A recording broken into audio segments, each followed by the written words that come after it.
O que eu acho nesse caso é que, primeiro, né, os dois casos são muito próximos, Zeca e Gustavo, por conta até de terem as carreiras cuidadas pelas mesmas pessoas. Então, é até uma estratégia dos seus empresários buscar o litígio entre os clubes para liberação e posterior negociação sem o pagamento da multa ou da indenização ao clube que detém os direitos do jogador no momento. Então, assim, é uma estratégia que é utilizada por esse grupo de empresários para seus jogadores. E, de fato, quando vocês falam nas consequências para o Zeca, para o Gustavo e para outros jogadores pertencentes a esse grupo, eles não pensam exatamente na consequência emocional, esportiva e física dos seus atletas.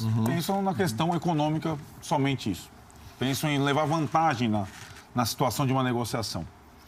E o que eu acho é que esse fato que envolve diretamente agora, neste momento, Palmeiras e Corinthians, e aí tem os outros, Santos e Fluminense por tabela, eles mostram um pouco como são governados esses clubes, Palmeiras e Corinthians hoje.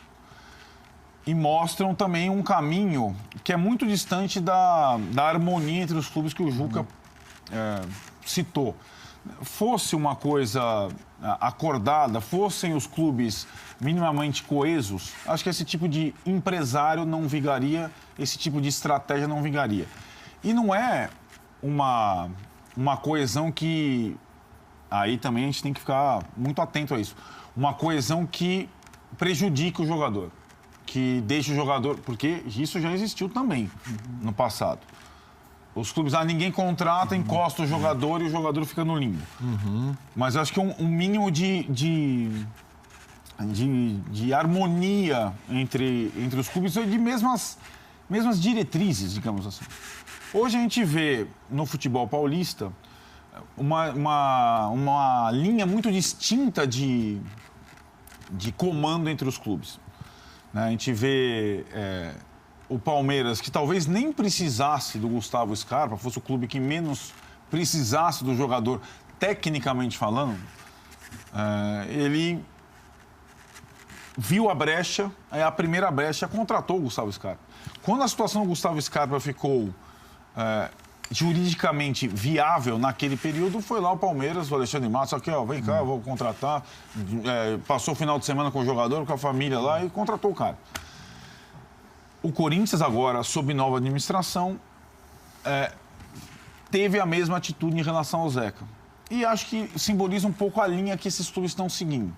Como pensam seus dirigentes. Enquanto isso, Santos e São Paulo, que são os outros ali, têm uma postura mais cautelosa. O Santos também está sob nova administração. O São Paulo também não, em relação ao presidente do São Paulo, que é o mesmo há alguns meses, mas em relação ao grupo que comanda o futebol, o Raí, o Ricardo Rocha, agora o Lugano e tudo mais. Esse grupo do São Paulo teve a oportunidade de contratar o Scarpa. O São Paulo precisava muito mais do Scarpa do que o Palmeiras. O São Paulo não foi...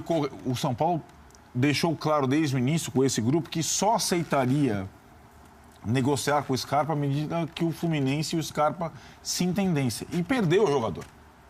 Não quiseram adotar uma estratégia bélica, digamos assim, ou arriscada, pode definir como...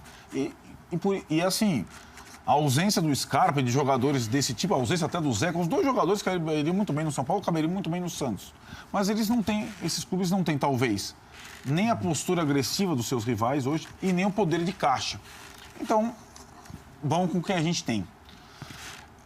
Eu acho que... Eu também por não acreditar na coesão dos clubes, não acreditar numa linha harmônica, não acreditar digamos, num código de ética entre eles, eu não me surpreendo com a atitude que o Palmeiras tomou ou a atitude que o Corinthians estava tomando. Acho que é uma situação comum e que poderia ser daqui a um tempo aplicada por outros dirigentes do São Paulo e outros dirigentes do Santos. Não é que os clubes se distinguem eticamente falando. Não, é uma questão de momento e de diretorias com essas características. E lamento, de fato, que 2 jogadores jovens, digamos, no momento mais especial da carreira deles, no momento da projeção, estejam envolvidos nessas situações. E acho Parece até que a gente pensava em seleção brasileira para ele. Pois é. O Zeca, inclusive, né? Jogou. Acho que com relação ao Gustavo, a situação não vai ser tão difícil porque o Palmeiras tem dinheiro suficiente para... Fluminense, quanto você quer? Ele já jogou aqui, cara. Não vamos... Quanto você quer para... Agora, numa forma, para mim, atrasada, tardia e oportuna, chegar e resolver a situação. Porque eu não vejo o Scarpa voltando. Curtindo fotos da eliminação do Fluminense. Quer? Aí o Fluminense pode querer quanto quiser. Lá atrás ele queria 10 milhões de euros. Então. E acho que aí vai lá.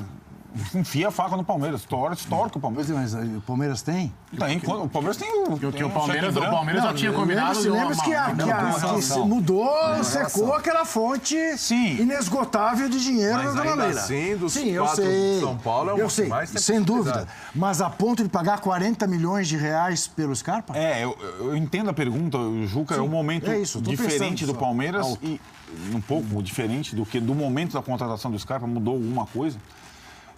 E é curioso também que os clubes, Corinthians e Palmeiras, nessas situações, eles coloquem, a responsabilidade nesse grupo de empresários que não merece a confiança de ninguém. Eu contrato os caras desde que vocês deem as garantias. Como se esses caras fossem capazes de dar alguma garantia para qualquer pessoa.